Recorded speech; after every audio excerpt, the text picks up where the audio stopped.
U.S. removes word country from Taiwan travel advisory notice. This post received a score of 3,700, with an upvote ratio of 95%.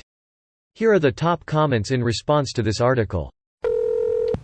I know country and nation are used interchangeably in common parlance, but it does irk me when international politics doesn't apply the difference. Regardless where you stand on national sovereignty, Taiwan is absolutely, semantically, a country. Explain like I'm 5, please. China considers Taiwan to be Chinese territory, see Chinese Communist Revolution, and threatens to cut all diplomatic and economic ties with any country that recognizes Taiwanese sovereignty.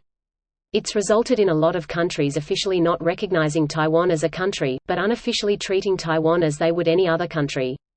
Interesting fact, as a citizen in mainland China, when I buy a scooter made in Taiwan, I pay import tax. And you can't freely travel to Taiwan without a passport, of course. This is true, but from my own experience, most mainlanders who haven't been to Taiwan think they can.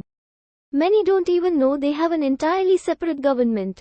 This could just reflect those who I talk to being particularly uninformed, but I also know that Chinese government suppresses a lot of information in general. Anyone have more experience and can confirm one way or the other? Most Chinese know that Taiwan is a country per se, they just don't care. My Chinese friends always refer to it as Taiwan province. They're aware it isn't really a province, but even though they know, they don't care and still refer to it as part of China.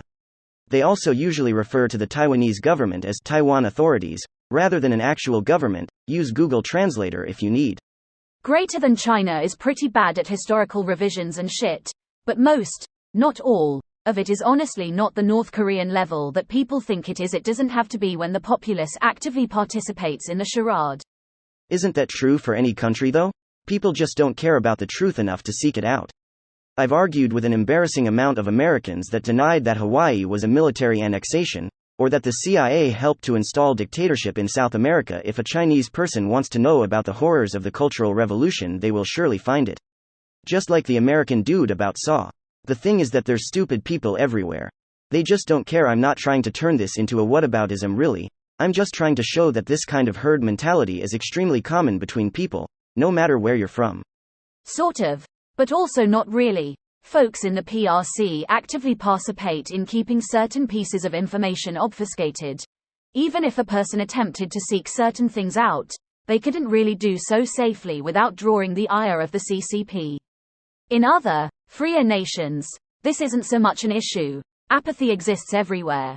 But certain nations don't just have apathy, but they'll also have cultures that celebrate the notion of historical revisionism, e.g. the PRC, Russia, North Korea, etc.